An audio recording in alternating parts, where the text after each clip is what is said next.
اللہ تعالیٰ نے حکم فرمایا یا ایھا الذین آمنوا ادخلوا فی السلم کافہ، اے وہ لوگو جب تم نے کلمہ پڑھ لیا تو پورے کے پورے اسلام میں داخل ہو جاؤ، ولا تتبعوا خطوات الشیطان، شیطان کی پیروی نہ کرو۔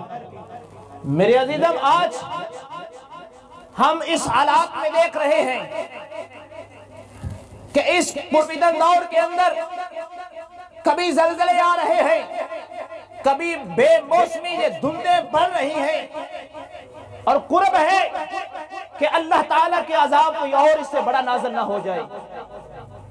میرے عزیزم جب سے ہم نے اسلام کو ترک کیا، یہودی دھرم کی ان رسومات کو اپنا لیا، ان یہودیوں کی، غیر مسلموں کی، انگریزوں کی رسومات ہم نے اپنا لی، تب سے ہمیں یہ دیکھنا پڑ رہے ہیں کہ کبھی زلزلے، کبھی سیلاب کی صورت میں دنیا غرق ہو رہی ہے، اور کبھی گندم اور فصل نہ ہونے کی وجہ سے لوگ بھوکے مر رہے ہیں۔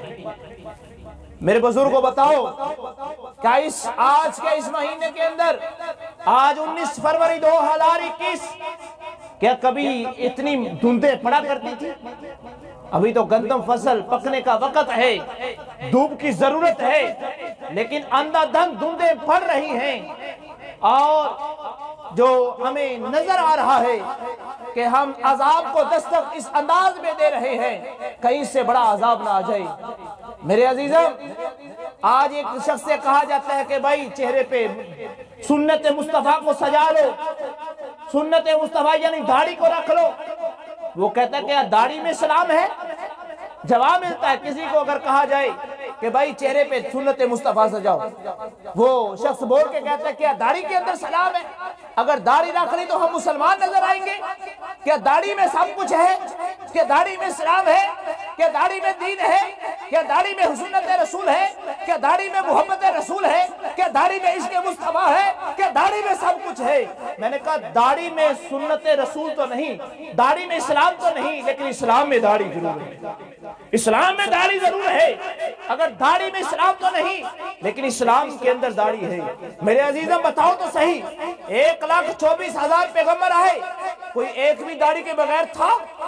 1,00,000 سے ابب میرے مصطفیٰ کے صحابہ کرام تھے، کیا کوئی ایک بھی داڑھی کے بغیر تھا؟ علماء آئے، کیا کوئی داڑھی کے بغیر ہے؟ صلفاء آئے، کیا وہ داڑھی کے بغیر تھے؟ کیا متقی لوگ آئے، وہ داڑھی کے بغیر تھے؟ کیا حفاظائی کرام آئے، وہ داڑھی کے بغیر تھے؟ میرے عزیزم 1,24,000 پیغمبر، نبی، رسول آئے، نبی آئے، رسول آئے، میرے انبیاء کرام آئے، ولی آئے، کتب آئے، ابدال آئے، سب کے سب داڑھی والے تھے، سب کے سب داڑھی والے تھے۔ عزیزم یہ اسلام کے اندر اگر داڑھی میں اسلام نہیں تو اسلام کے اندر داڑھی ہے۔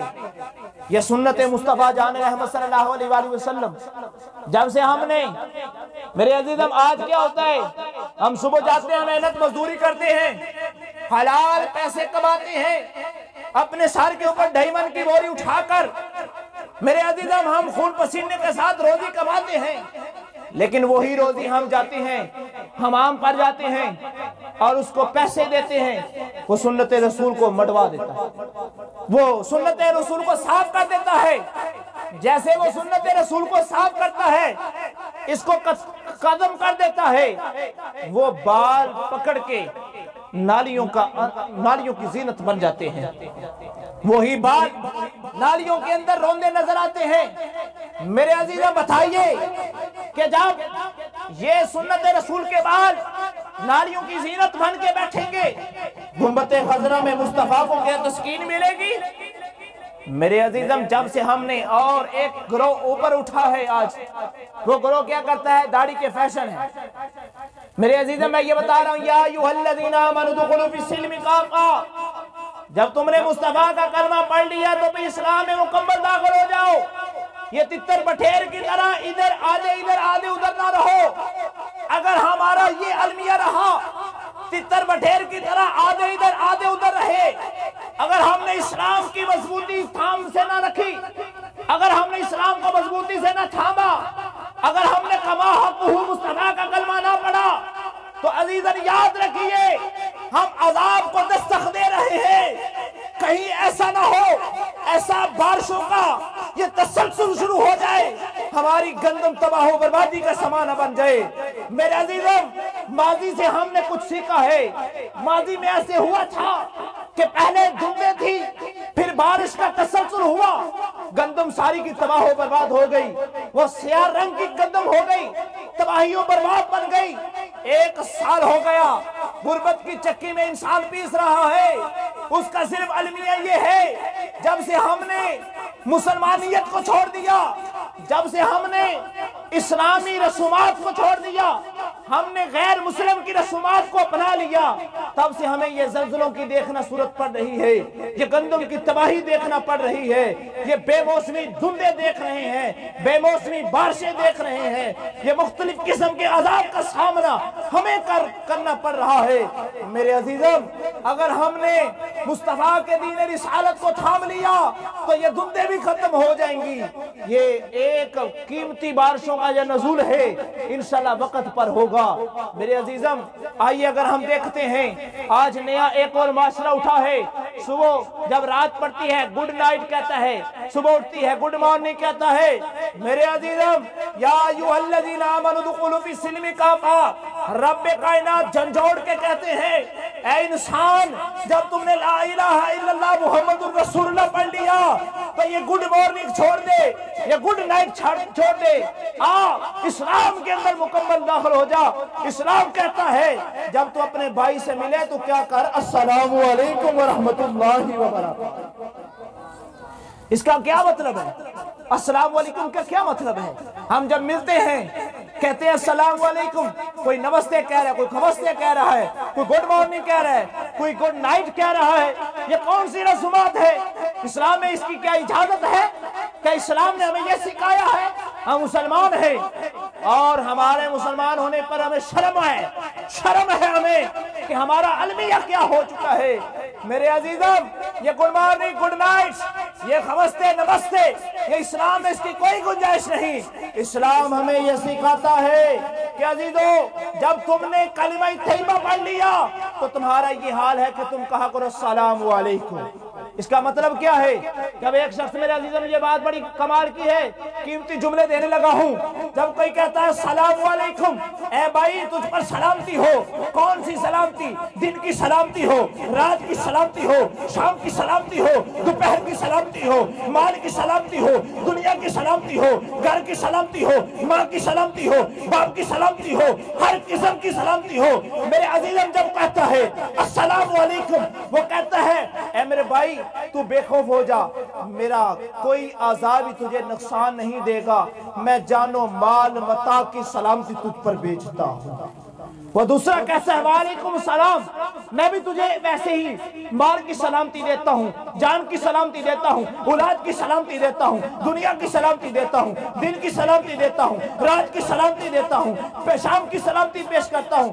میرے عزیزم، جب ایک شخص دوسرے شخص پر سلامتی کرتا ہے، ایسی دعائیں کرتا ہے، میرے مصطفیٰ نے فرمایا واللہ خدا عزت ذوالجلال کی قسم یہ قیمتی جملے ضائع نہ کرنا۔ میرے مصطفیٰ نے فرمایا جب شخص کہتا ہے السلام علیکم ورحمت اللہ وبرکاتہ، دوسرا کہتا ہے وعلیکم السلام ورحمت اللہ وبرکاتہ، عزت ذوالجلال کی قسم محشر کو میدان سچے گا، وہ شخص اللہ کی بارگاہ میں دونوں حاضر ہوں گے۔ رب کائنات کہے گا اے بندے، دنیا میں تو نے اس کے ساتھ ہاتھ ملایا تھا، السلام علیکم کہا تھا، کیوں کہا تھا؟ کسی لالچ کی بنا پر، تمام پر، کوئی تجھے مطلب تھا؟ نہیں مالک، میں نے تیری رضا کی خاطر تجھے السلام علیکم کہا۔ دوسرے سے پوچھا جائے گا تو نے وعلیکم السلام کیوں کہا؟ کوئی لالچ تھا، کوئی تما تھا، کوئی مطلب تھا؟ وہ کہے گا نہیں، عزت ذوالجلال کی قسم میں نے تیری رضا کے لیے اسے وعلیکم السلام کہا۔ میرے بھائیوں گواہ بن جو، میرے رب کائنات نے کہا عزت ذوالجلال کی قسم جب کوئی ایک شخص کہتا ہے السلام علیکم تجھ میں سلامتی ہو، دوسرا کہتا ہے وعلیکم السلام تجھ میں سلامتی ہو، رب کائنات ان سے حساب نہیں لے گا، اللہ ان کو بغیر حساب جنت میں داخل فرما دے گا۔ بغیر حساب اللہ جنت داخل کر دے گا اس شخص کو جو السلام علیکم کہتا ہے، جو وعلیکم السلام کہتا ہے۔ میرے عزیزم آج ہم گڈ مارننگ، گڈ نائٹ، نمستے، کمستے، یہ پتہ نہیں کہاں سے جملے نکال لیے ہیں۔ اسلام ہی کہتا ہے کہ جب تم ملو تو السلام علیکم کہا کرو، اور دوسرا وعلیکم السلام کہے گا تو اللہ رب کائنات قیامت کے دن ان دونوں کو اس جنت میں بغیر حساب جنت عطا فرمائے گا۔ میرے عزیزم آج ہمارا کیا المیہ ہوگا؟ یا ایھا الذین آمنوا ادخلوا فی السلم کافہ، اسلام میں مکمل کے مکمل داخل ہو جاؤ، اسلام میں داخل ہو جاؤ مکمل۔ یہ تتر بٹیر کی طرح نہ ادھر ادھر بھاگو۔ یاد رکھیے آج ہمارا فوتکی پر المیہ کیا ہے؟ میرے عزیزم یہ جتنی رسومات ہیں یہ غیر مسلم کی رسومات ہم اپنا رہے ہیں، ان غیر مسلموں کی رسومات ہم اپنا رہے ہیں۔ کون سے مسلمان ہیں ہم؟ کیا ہمارے پاس مسلمانیت ہے؟ شرم ہے ہمیں اپنے آپ پر، مسلمان ہونے پر شرم ہے میرے عزیزوں۔ واللہ خدا کی قسم جب ہم نے کلمہ پڑھ لیا ہے، وہ عمر بن خطاب تھے، مدینے میں زلزلہ آیا، پاؤں مارا، کہا اے دھرتی تجھ پہ عمر نے عدل نہیں کیا، عمر نے عدل نہیں کیا تجھ پہ۔ واللہ خدا ذوالجلال کی قسم قیامت آ سکتی ہے مدینے میں زلزلہ نہیں آئے گا۔ میرے عزیزم یہ ہمارے اعمال ہیں برے، یہ اعمال ہیں، یہ برائیوں کا نتیجہ ہے کہ بے موسمی دھندیں پڑنی، بے موسمی بارش پڑنی، اور یہ زلزلوں کا آنا۔ ہمارے فوتکیوں کا کیا المیہ ہے؟ عزیزاً افسوس سے کہنا پڑ رہا ہے مجھے، خون کے آنسو روتا ہوں کہ اگر کوئی شخص فوت ہوتا ہے تو شریکہ کھانا بناتا ہے، اس کے باپ کے مرنے پر شریکے نے کھانا بنا لیا، اب وقت اس پر بھی آ گیا، اس کا باپ فوت ہو گیا، اس نے کہا کہ تیرے باپ کے مرنے پر میں نے کھانا بنایا تھا، مہمانوں کو جی بھر کے کھانا کھلایا تھا، اب میرا باپ مر گیا تو کھانا بنا۔ میرے عزیزم اب اس شخص کے پاس تو اتنے پیسے نہیں، وہ کہتا ہے بھائی بات یہ ہے تو نے میرے باپ کے مرنے پہ کھانا بنایا؟ ہاں بنایا۔ تیرے باپ کے مرنے پہ میں کھانا نہیں بنا سکتا بھائی، میں تو کئی دن سے بھوکا ہوں، میری بیوی بھوکی ہے، میرے بچے بھوکے ہیں، میں تو ایک ٹائم کا کھانا کھانے سے مجبور ہوں، میں تیرے باپ کے مرنے پہ پورے خاندان کا کھانا کیسے بناؤں؟ اگر میں بناؤں تو قرضے میں ڈوب جاؤں گا۔ میرے عزیزم المیہ کیا ہوتا ہے؟ اب وہ شخص سوچتا ہے اگر میں نے کھانا بنا لیا تو قرضے میں ڈوب جاؤں گا، اگر نہ بنایا تو یہ برادری چھوٹ جائے گی، اب میں کدھر جاؤں؟ میرے عزیزم کیا اسلام نے یہ کہا ہے؟ ہمیں اسلام نے اس بات کی اجازت دی ہے؟ نہیں، اسلام یہ کہتا ہے اگر تمہارا کوئی عزیز فوت ہو جائے تو قربی رشتہ داروں کا حق بنتا ہے اللہ اور اس کے رسول کی رضا کی خاطر آئے ہوئے مہمانوں کو کھانا کھلایا جائے، اور اس بات کا مطالبہ نہ کیا جائے کہ میرے باپ کے مرنے پر بھی تو نے کھانا بنانا ہے۔ میرے عزیزم اور اگر ہم خوشی کے معاملے میں چلے جائیں تو وہ کیا ہوتا ہے؟ اگر میں نے 500 روپے کسی کی بیٹے کی شادی پہ دی ہے تو میں سوچ پر بیٹھا ہوں کہ کل میں نے بھی بیٹے کی شادی کرنی ہے، اس سے 1000 لینا ہے۔ میرے عزیزم یہ سود کسے کہتے ہیں؟ سود کی ڈیفینیشن کیا ہے؟ سود کسے کہتے ہیں؟ عزیزم اگر ایک نے 5000 روپے دے گیا تو ہم اس سے 10,000 کا مطالبہ یعنی 6,000 کا لازمی مطالبہ کرتے ہیں۔ اگر کوئی بلا جھجک اگر ایسے ہی وہ 5,000 دے گیا، وہ گھر میں بیٹھ کے سوچتا ہے میں نے 5 دیا، اس نے بھی میرے گھر 5 دیا ہے، یہ گھر کا گھر پورا کر گیا، اس کا مطلب آئندہ سے نہ میں اسے بلانا نہ اس نے مجھے بلانا ہے۔ میرے عزیزم اگر وہ 4,000 دیتا ہے، وہ کہتا ہے میں تیرے گھر 5,000 دیا تھا، تو 4 کیوں دے رہا ہے؟ یہ اس کے منہ پہ مار دیتا ہے۔ کیا اسلام اس بات کی اجازت دیتا ہے؟ میں بزرگوں سے پوچھتا ہوں، میں نے بزرگوں سے سن رکھا ہے، پہلے وقت میں شادی ہوتی تھی، چاچا چینی لے کے آتا تھا، ایک گھی لے کر آتا تھا، ایک چاول لے کے آتا تھا، کسی کی بیٹی کی شادی ہوتی کوئی چاول لے آتا، کوئی گھی لے آتا، کوئی گڑ لے آتا، اس طرح کی کوئی دالیں لے آتا، وہ کھانا بنا کے مہمانوں کو کھلایا جاتا تھا، شادی بھی ہو جاتی تھی، اسلام پر بھی عمل ہو جاتا تھا۔ کیا اسلام اس بات کی اجازت دیتا ہے؟ میرے عزیزم آج تو ہم نے یہ ہمارا المیہ ہو چکا ہے کہ ہم تتر بٹیر کی طرح کبھی ادھر کبھی ادھر. اسلام کہتا ہے کہ جب تم نے کلمہ طیبہ محمد الرسول اللہ پڑھ لیا ہے تو پھر یکجا ہو جاؤ, پھر پورے کے پورے اسلام کے اندر ایسے اسلام کے اندر داخل ہو جاؤ کہ تتر بٹیر کی طرح آگے پیچھے نہ بھاگو. میرے عزیزم آج ہمارا یہ المیہ ہے, یاد رکھیے وَلَا تَتَّبِعُوا خُطُوَاتِ الشَّیطان. یہ جو شیطان ہے نا یہ بڑا برگلاتا ہے, کبھی یہ مولوی بنا کے تباہ کرتا ہے, کبھی مولوی بنا کے تباہ کرتا ہے. یہ عزیزم جملے سنیں, کبھی مولوی بنا کے تباہ کرتا ہے, کبھی صوفی بنا کے تباہ کرتا ہے, آخری بات کرتا ہوں کبھی پیر بنا کے گمراہ کرتا ہے.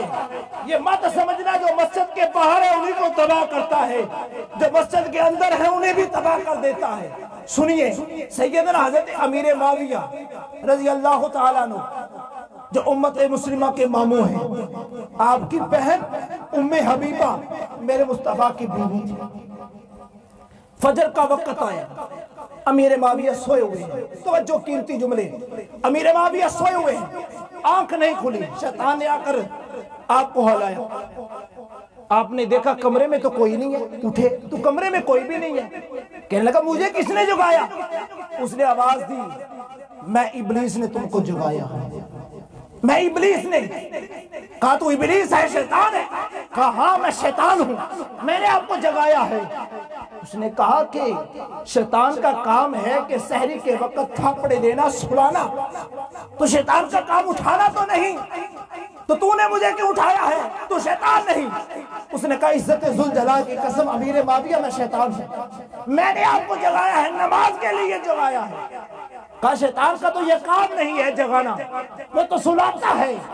کہا جگایا اس لیے ہے, اس لیے جگایا ہے, میں جانتا ہوں تو امت مسلمہ کا مامون ہے, میں جانتا ہوں تو امیر معاویہ ہے.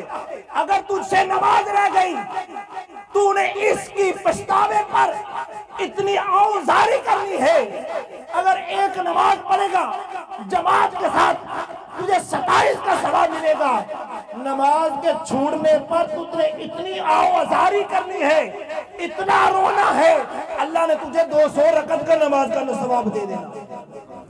میں ڈرتا ہوں, میں نے ثواب میں نہیں چاہتا کہ کوئی ثواب زیادہ کما لے. میں ان کو سلاتا ہوں جنہیں نماز چھوڑنے پر پچھتاوا نہیں ہوتا, جنہیں نماز چھوڑنے پہ پچھتاوا ہوتا ہے میں شیطان ان کو بھی جگا دیتا ہوں. مجھے پتا ہے اگر ان سے نماز رہ گئی انہوں نے اللہ کی بارگاہ میں اتنی آؤزاری کرنی ہے. اللہ رحمان اور رحیم ہے, اللہ غفور اور رحیم ہے, مجھے پتا ہے. اللہ نے پھر انہیں ایک ستائی نہیں بلکہ نماز چھوڑنے پر آؤزاری کرنے پر اللہ نے 200 رکعت کا ثواب عطا فرما دیا. میرے عزیزم کبھی شیطان مولویوں کو بھی برگلا کر دیتا ہے, انہیں بھی گمراہ کر دیتا ہے. اس لیے خود رب کائنات نے فرمایا یا ایھا الذین آمنوا ادخلوا فی السلم کافہ, اسلام میں مکمل داخل ہو جاؤ. میرے عزیزم ہماری فوتقی پر میں آپ دوستوں کو یہ میسیج دینا چاہتا ہوں, فوتقیوں پہ ہمارے بڑے بڑے غلط رسومات چل رہے ہیں. میں خاندانوں میں دیکھتا ہوں, سنتا ہوں, ہمارے پاس مسائل آتے ہیں, ایسے ایسے لوگ پوچھتے ہیں, ان ٹائم مسائل پوچھتے ہیں کہ یہ فوت ہو گیا اب کفن کا کس کا حق ہے, اب ہم نے کفن دینا ہے. کفن میں جھگڑے ہوتے دیکھے ہیں, قبر کی کھدائی میں جھگڑے ہوتے دیکھے ہیں. میرے عزیزم کل یہ ایک مسئلہ آیا